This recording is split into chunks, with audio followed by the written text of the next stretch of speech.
All right, let's get into this now. KwaZulu-Natal Premier Nomusa Dube-Ncube has expressed hope in the province's economic recovery following numerous floods as well as the July 2021 unrest. Some opposition parties, though, have expressed disappointment at her State of the Province address, which she delivered in Pietermaritzburg today. Dube-Ncube is with us now, and she is joining us to outline some of her immediate priorities. Premier, good evening to you, and thank you for your time. Let's begin with that long list of commitments you made earlier today. Can I ask you for your top 3 immediate priorities this year? Thank you, colleague. Yes, our top 3 priorities this year really that we've set ourselves has been the one of growing the economy of KwaZulu-Natal. The second one is to ensure that we create the skills, massive skills development programs, because we do believe that if our people can be empowered with skills, but not just skills that are relevant to the economy or skills that are in demand by the economy, we believe that there could be a lot of jobs that could be created. The other part that we set for ourselves is the creation of jobs. Yes, we see that the numbers are pointing to the fact that as KwaZulu-Natal, we are now back to our pre-COVID numbers, and we've even surpassed those numbers. But we are still very concerned with the high number of unemployment in our province. And those are some of the top 3 areas. Of course, the issues of crime are still a serious problem in our province, and we have a number of initiatives that we've put in place, including buying cars to supplement. We bought about 91 cars now to supplement the fleet of the police. We've trained the community police, community members. We are putting what is called the high-mast floodlights that are linked to cameras as well as the Wi-Fi, with an aim of, again, strengthening the crime-fighting mechanisms that we are putting in place as the province of KwaZulu-Natal. Yeah. Premier, can I latch on to the economic aspect of things, therefore? This evening, some news coming in that Transnet now has a permanent group CEO, including a group chief financial officer. In your speech today, you did mention Transnet, in particular the ports in Durban. Is that welcome news, and how do you think that this is going to help revitalize the ports services? We really welcome the news of the permanent leadership in that department, because it is through that stability in the leadership that will then ensure that there is also accountability, because one of the areas that we've been concerned about is that when there are problems and we're pointing out problems, we have not been seeing consequence management to say, how did we get to this place in the first place? Why did we have to get to the situation where things deteriorate or where somebody did not take full responsibility of their job? So the appointment of the leadership then means that at least there is somebody who must be held accountable, but also that leadership must also ensure that the people that are in positions are people with the correct skills and with correct support, and there's also correct infrastructure that is deployed so that we can revitalize our rail and transport industry, because it is the backbone for our economy. We are a port province. The whole country relies on our port efficiency for it to revive its economy. We cannot afford, even on the single day, to be lax about how we are dealing with that part of our economic development. As you mentioned, Premier, the economy is on the mend in KZN. And yes, you mentioned pre-COVID levels that it appears to be gravitating towards. However, you did announce today as well that your government plans to build a new palace for the king in KwaNongoma.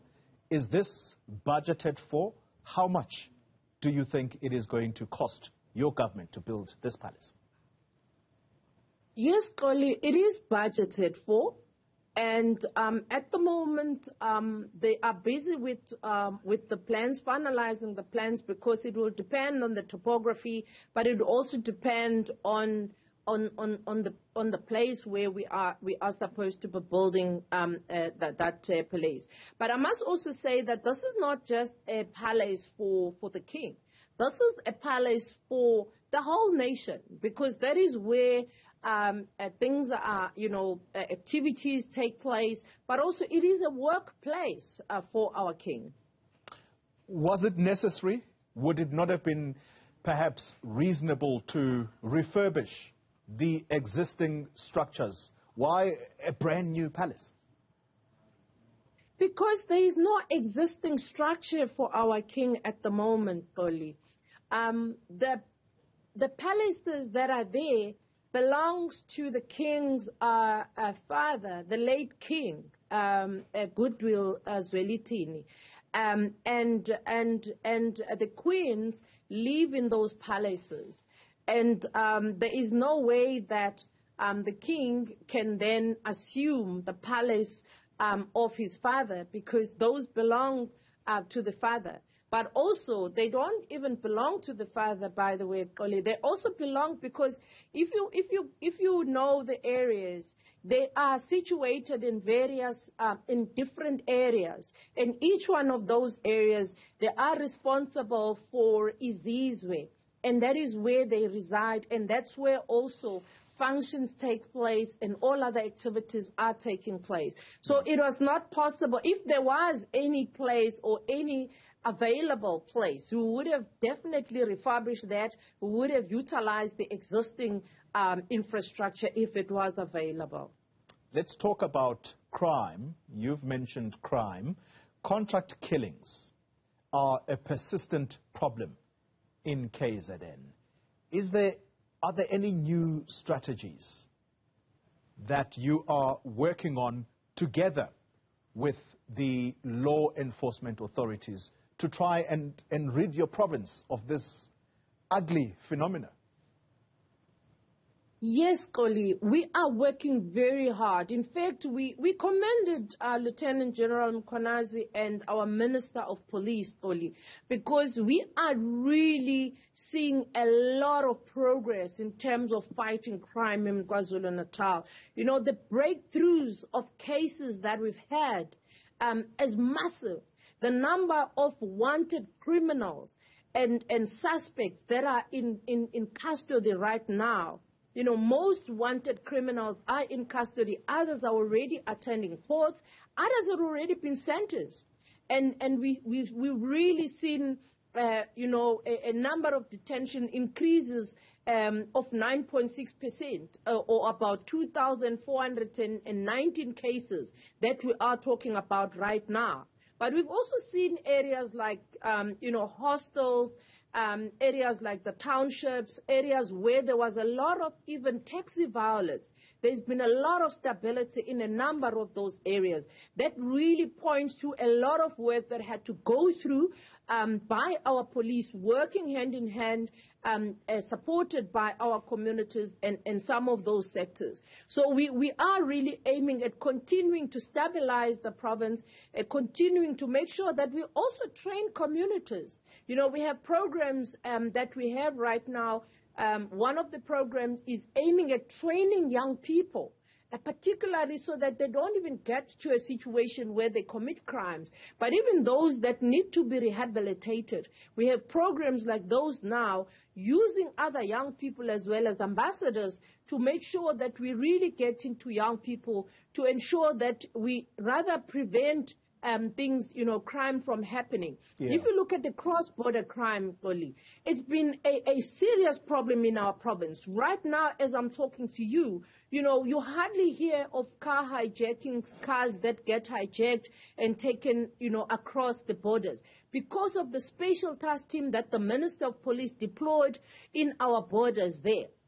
even the communities, when we were there last time, Oli, there was not a single member of the community that complained about crime. Instead, they were talking about other service delivery matters because they could see themselves, the living lifestyle. The people are now beginning to feel that they are secured, the work that has been done by the minister in deploying those special, police task teams in those areas. All right, Premier, very briefly as we wrap our conversation, for everything to come to fruition in your province, it is going to be heavily dependent on energy, electricity.